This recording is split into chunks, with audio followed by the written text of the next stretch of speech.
Vamos entonces con esa otra pregunta de la hermanita Mónica Celestino, que dice: ¿qué actitud debe de manifestar un cristiano ante los lábaros patrios?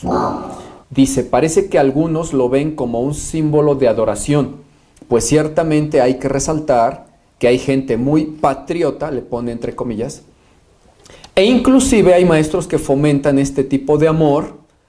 De ahí que también haya surgido el debate sobre si este debe ser un tema que se enseñe en las instituciones y si se debe, sobre todo, enseñar a los alumnos a ir a las guerras y a derramar sangre por defender las ambiciones de la élite, pues esto contravendría los mandamientos de Dios. Los lábaros patrios, símbolos patrios, la bandera, los escudos nacionales, los himnos nacionales, ¿no? Bien, la hermana dice que si esto podría ser un símbolo de adoración, ¿no? El dar honores a los lábaros patrios, símbolo de adoración. Bueno, primero debemos de entender, recordar, porque ya lo hemos visto antes, que adorar literalmente, tanto en el hebreo, que es chakha, como en el griego, que es proskuneos, significa postrarse de rodillas, rostro en tierra. Eso es adorar. Por eso cada vez que la Escritura nos habla de adoración, nos pone por ahí un pleonasmo que dice: si postrado me adorares. Así le dijo el diablo al Señor Jesús: todo esto te daré si postrado me adorares. O en otros lados: me postré para adorar, ¿sí? O postrado rostro en tierra adoró. Es que es un pleonasmo, es una repetición de algo que ya no se debe. O sea, postrarse rostro en tierra con motivos de honra a deidades es adoración. Atención con esto, ¿sí? Tiene que tener una connotación de honra a dioses o a deidades. Porque postrarse rostro en tierra cuando estás haciendo ejercicio, por ejemplo, pues no es adorar. Alguien diría: pero dices que en el hebreo y en el griego es postrarse rostro en tierra. Sí, pero con fines de honra a deidades. Eso es adorar. Por eso a mí me extraña cuando algunos hermanos en la iglesia de repente están las alabanzas, está una manifestación grande del Espíritu y nunca los ves que se postren a adorar, ¿sí? Y siempre están así paraditos, así como que se les ensucia el pantalón o no sé qué, pero si el Espíritu te da que te postres. Entonces, si eso es adorar, podemos entender que por lo tanto no es adorar el manifestar un cierto respeto o una honra a un símbolo que representa algo. No se está dando al símbolo, sino a lo que representa. Por eso es que también algunos católicos dicen: a ver, ¿tienes billetes? Sí, no debes de tener porque ahí tiene imágenes y Dios dice: no te harás imágenes.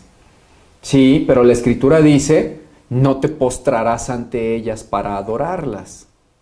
Que es lo que hacen los católicos precisamente, aunque digan que no, ¿sí? Entonces, si esto es adorar, entendemos que cuando se nos está hablando de los lábaros patrios, no estamos adorando si manifestamos un cierto respeto. Acuérdense, les voy a mostrar algunos versos donde vemos esto que les estoy hablando de adorar. Acuérdense, por ejemplo, que el apóstol Juan, ahí en Apocalipsis, dice: y yo me postré para adorarle, me postré a sus pies. Pero él me dijo: mira, no lo hagas, yo soy un consiervo como tú. ¿Por qué? Porque era un ángel. Entonces, un ángel no iba a permitir que Juan le adorara. Lo que pasa es que Juan no sabía que era un ángel hasta que el ángel se lo dijo. Y por eso el ángel le dice: adora solo a Dios. Bueno, no te postres para adorarme. En Hechos 10:26 también dice: Pedro lo levantó diciéndole: levántate, hombre, porque yo soy también un hombre como tú. Entonces, no es permitido que nosotros como hombres nos postremos ante otros hombres o ante estatuas o ante, por ejemplo, una bandera, si nuestra intención es adorarle. No está permitido, ¿sí? Ya vimos cómo hombres y ángeles dijeron: no, no, no te postres, porque eran hombres de Dios como Pedro y ángeles de Dios como el que se presentó en Apocalipsis. No, no te postres, adora solo a Dios. No está permitido para nosotros hacer eso. ni ante hombres, ni ante ángeles, ni ante símbolos, ni ante ídolos, ni estatuas. No está permitido para adorar. Pero si no es para adorar, sí está permitido que te postres. Acabo de decir hace un rato, a lo mejor un ejemplo tonto, para hacer ejercicio. Te hincas, rostro en tierra, empiezas a estirarte ahí porque andas todo entumido. Nadie puede decir, oye, estás postrado ante el árbol ahí en el parque, estás adorando un árbol. No. O sea, no nos volvamos locos. De hecho, en la Escritura yo quiero que recuerden que muchas veces hombres se postraron para manifestarle un respeto y una honra a los reyes. Y Dios nunca jamás lo censuró ni lo vio mal. Primero Reyes 1:23 dice, le dieron aviso al rey diciendo, he aquí que el profeta Natán está, el cual cuando entró al rey se postró delante del rey inclinando su rostro a tierra. Fíjate que David era un hombre conforme al corazón de Jehová, muy amado por Dios. Y ahí el rey, en esa y en todas las ocasiones en que alguien se llegaba a postrar ante él, nunca dijo, no, levántate, no te postres. ¿Por qué? Porque se sabía, y es sabido en todos lados, que eso era un símbolo de respeto ante el rey. No era de adoración. Y estaba permitido, Dios lo permitió de hecho. ¿Sí? Segundo de Samuel 14:22 dice, y Joab se postró en tierra sobre su rostro e hizo reverencia. ¿Sí?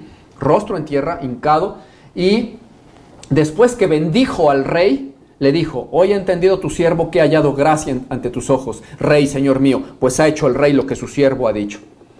Segundo de Samuel, y cruzaron el vado para pasar a la familia del rey y para hacer lo que a él le pareciera. Entonces Simei, hijo de Gera, se postró delante del rey cuando él hubo pasado el Jordán.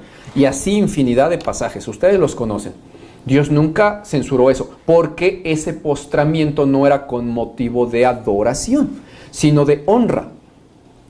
Para esto, vayamos a más escritura para sustentar, porque no se trata de un versiculillo por ahí. Romanos 13:7 dice, así que, dad a todos lo que debéis. Al que tributo, dadle tributo. Al que impuesto, dadle impuesto.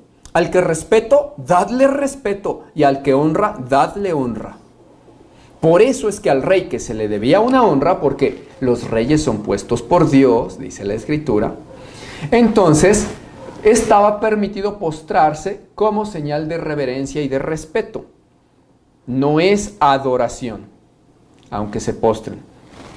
Por lo tanto, cuando nosotros ante el sonar del himno nacional o ante el pasar la bandera, nosotros nos ponemos respetuosos, ¿sí?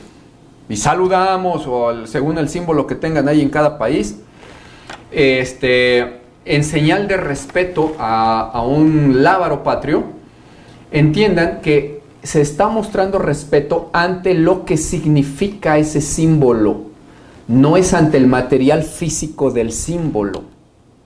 Por ejemplo, yo creo que a ti te ha pasado, quien quiera que seas, mi hermano, mi hermana, que de repente vas a un panteón, por ejemplo, y estás en un sepelio y están ahí amigos, parientes, y de repente vas caminando y ya vas como que de ladito ibas caminando y no te fijaste y ibas a pisar una tumba, una lápida. ¿Y qué haces? ¡Ay! Quitas el pie y te pasas del otro lado. ¿Por qué no pisas? Si es piso, es mármol o pasto. ¿Por qué? Porque estás manifestando un respeto, no al mármol. No es honra al mármol, no es honra al pasto. Es honra a lo que representa eso. Un lugar donde han puesto el cuerpo de un ser querido. Bueno, mis respetos. Y no es adoración. Pero recordemos que los corazones religiosos muchas veces, y ustedes ya empezaron a conocer algunos, ¿verdad? Ahí entre tanto comentario de los videos, no entienden esto. Y están exactamente como los testigos de Jehová, y tanto que los critican. Porque los testigos de Jehová pues no se permiten hacerle honores a la bandera ni nada de eso, porque es pecado delante de Dios. Pero sí pueden chismosear, pueden odiar al prójimo, pueden robar, pueden mentir, o sea, eso sí. Y tampoco transfunden sangre y que se muera su hijo, pero sí pueden mentir, robar, o sea, Y el cristiano a veces juzga a los testigos de Jehová de esa manera y están exactamente igual, muchos, ¿no?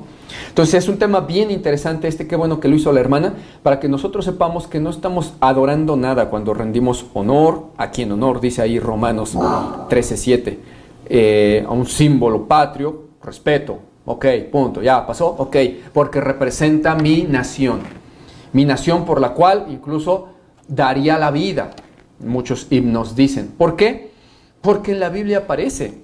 Dios mismo mandó a su pueblo a dar su vida por su nación, defender su nación.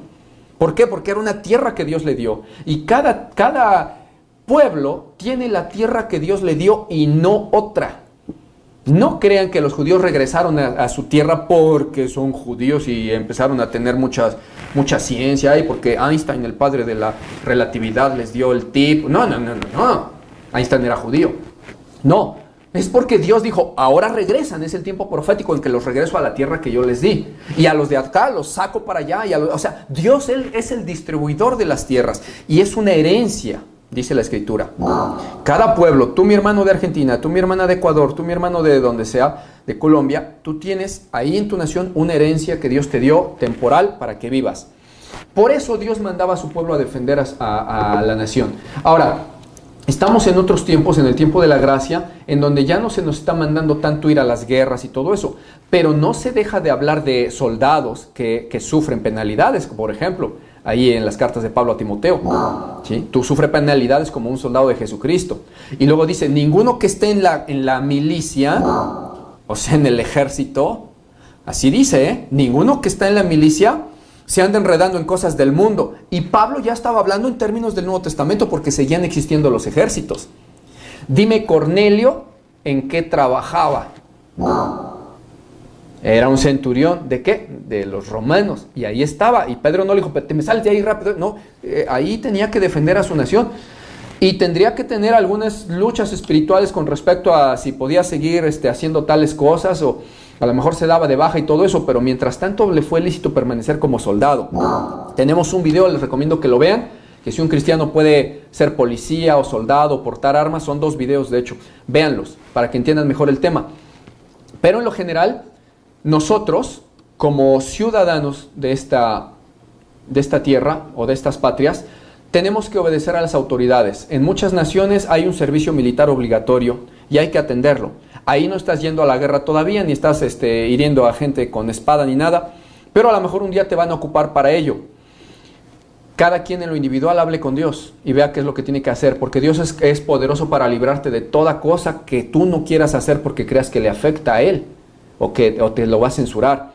Dios no será poderoso para alguien que no quiere ir a la guerra porque es cristiano, para que Dios lo mande en lugar de al frente, lo mande en el ejército, pero el área de la cocina, o a quedarse en su país a proveer de alimento a los que están yendo a defender a su nación.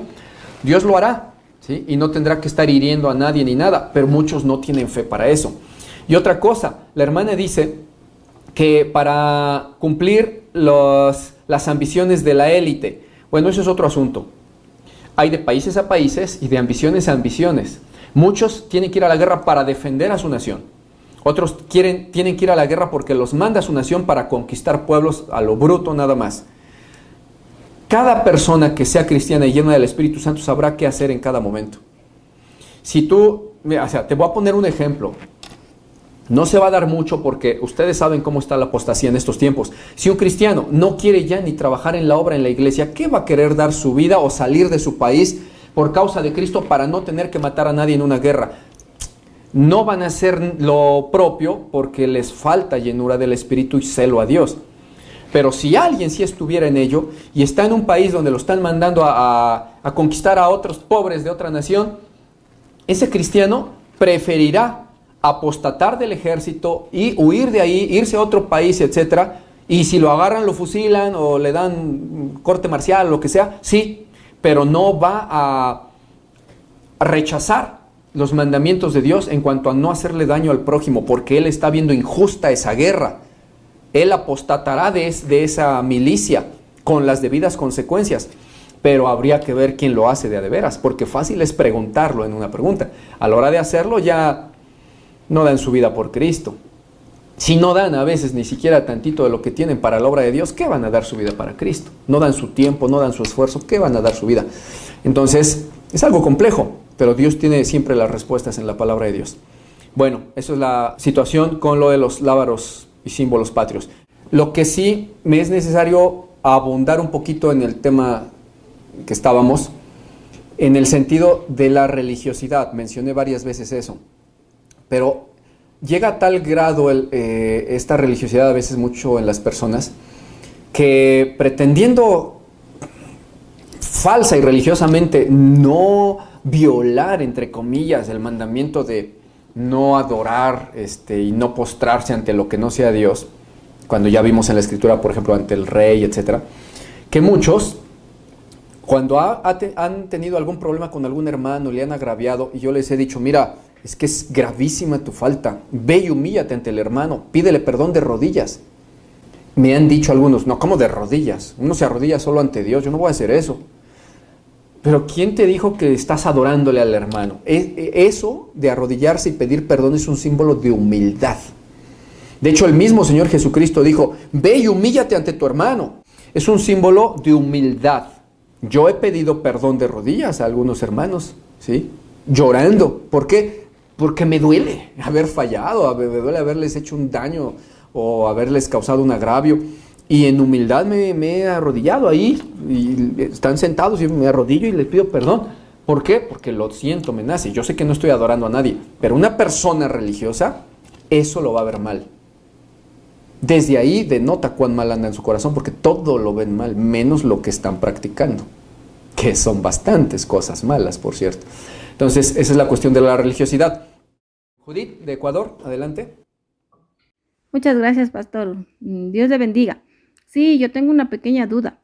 Verá, en mi país se celebra el 26 de septiembre el juramento a la bandera. Todos los estudiantes del tercero de bachillerato juran la bandera y dicen sí juro. Se hincan, besan la bandera y dicen sí juro. Mi pregunta ¿es bíblico esto? ¿Se puede hacer o no se puede hacer? Porque en Santiago nos dice, no juréis ni por el cielo, ni por la tierra, ni con ningún otro juramento. Antes bien sea vuestro sí, sí, y vuestro no, no. Bueno, nos habla del juramento en sí para que no se caiga en juicio, pero aquí estamos hablando de un símbolo patrio, y según lo que usted nos explicó, no sería nada de malo, solo que sí me quedó esa pequeña duda por lo que se hace un juramento. Miren, entendamos que cuando el Señor Jesús nos está hablando de que no debemos de jurar, nos está hablando en el sentido de nosotros prometer algo que no nos está dado cumplir, por cuanto no sabemos qué será el mañana. De hecho, cuando dice, ay, de vosotros también, dice por ahí en Santiago, los que dicen, ¿en Santiago? Los que dicen, el otro año iremos y negociaremos y transaremos, y dice, cuando ni sabes lo que será mañana, necio. Antes bien deberías de decir, si Dios permite, quizás haremos esto y lo otro. Entonces, Dios nos hace ver ahora con su sabiduría a nosotros, por su espíritu, que debemos de ser sensatos en cuanto a lo que es la vida y el futuro. No tenemos el futuro comprado y solo Dios sabe. Por lo tanto, no debemos de jurar que haremos algo si no sabemos que vamos a vivir mañana. Tú di sí, sí, o no, no. ¿Sí? Todo lo demás de mal procede. Porque el contexto en el que está hablando el Señor Jesús es que en el Antiguo Testamento estaba dicho y permitido, solo jurarás por el Señor. Y cuando se hacía un juramento, era en el sentido de, yo voy a hacer esto y te lo juro, como si supieras qué va a ser de ti mañana. Ahora el Señor nos dice, no hagan eso, ¿sí? Ustedes no saben qué es el mañana, no juren. Por lo tanto, el contexto de un juramento a la bandera es una protesta, ¿sí se entiende? No de protestar, de reclamar, sino de una protesta, como cuando protestas ante la corte. ¿Protesta decir la verdad y solo la verdad? Sí, protesto. Bueno, es una protesta de compromiso ante la patria, de que llegado el momento, pues defenderé mi bandera, defenderé mi país. A eso le llaman juramento, ¿sí? Pero no todo juramento tiene el mismo sentido y contexto. Así como también cuando alguien ves a la bandera, yo les quiero pedir a ustedes que se imaginen, ustedes cristianos que aman a Dios, que se acerquen un día a una bandera, si ustedes son muy patriotas, o aunque no lo sean, quizás aman un poco a su país, y otro de nosotros esté junto a ustedes y les diga, mira esta bandera, ¿tú amas a tu país? ¿Tú amas lo que representa esta bandera? No, pues sí. ¿Defenderías esta bandera? No, pues sí. ¿La amas? Sí, sí la amo. Y si tú le das un beso, a ver, dale un beso. Yo le doy un beso. ¿Por qué? Porque amo, y no es la tela, amo lo que representa mi bandera. ¿En qué momento ustedes pensarían que están adorando a la bandera diciendo, tú eres Dios? A ti te pediré, como se solía hacer con la idolatría. Tú sálvame, bandera, solo en ti confío. ¿Quién de ustedes sentiría en su corazón estar haciendo eso? Nadie. Acuérdense de Naamán el sirio, que cuando fue sanado de la lepra, le dijo al profeta, ¿sabes qué? Nada más te ruego que le digas al Señor Jehová tu Dios, que no me tome en cuenta, que me pase por alto cuando yo tengo que ir con mi jefe, mi amo, ¿sí? Al templo de Rimón, y él se hinca, y yo como lo sostengo, pues me tengo que hincar ahí también, quedo hincado. Que no se me tome en cuenta como que yo estoy adorando a otros dioses, porque mi corazón ahora es de Jehová. Y Eliseo le dice, vete en paz, no hay problema, tranquilo, no pasa nada, Dios sabe. Entonces, ese es el corazón de alguien que sabe discernir, que Dios ve todo y sabe cuando estamos dándole honra y adoración a un Dios o una deidad, o cuando estamos manifestando un respeto a un símbolo que representa algo que es mi país, por ejemplo. Y que si le diera un beso a esa bandera, claro que sí, yo defenderé esta bandera, yo la amo, ¿sí? Amo la camiseta, los equipos de fútbol, ¿no? Amo mi camiseta, daré todo por mi equipo. Sí, ¿dónde están diciendo mi equipo es Dios? No, no es cierto. Ninguno de nosotros que realmente tenga entendimiento va a pensar que uno está sintiendo que la bandera es un Dios y que el juramento es, yo te juro, mañana lo sé, lo haré, porque por Dios te lo juro que lo voy a hacer. No, no es eso, es una protesta de defenderla, nada más. Y por lo tanto, no tendría ningún problema. De hecho, si yo tuviera que estar en una situación así, yo iría así como ni pensando. Que estás en una ceremonia civil o algo así, de repente están marchando la bandera y mexicanos, ¿verdad? Que sí, defenderían su bandera, y va pasando por acá, sí, claro, sí, también le doy su beso, yo defiendo mi bandera. Ni me pondría a pensar nada, porque en mi corazón no está el pensar que estoy dándole adoración a nadie o algo, ¿sí? Ya ha llegado el momento de ¿cómo la defenderías? Pues como Dios me permita, no como ustedes me digan, como Dios me permita, ¿sí? Muchos patriotas dicen que darían la vida por su país, pero no la dan por Cristo. Pues no creo que la den por su país tampoco, ¿sí? Y menos bajo circunstancias en las que Dios no estaría muy de acuerdo, ¿no? Como conquistas de reinos y eso. Ahí un cristiano debe de huir, así le cueste la vida. Pero bueno, ese sería este tema. Vamos a ya cortar este tema y pasamos al siguiente.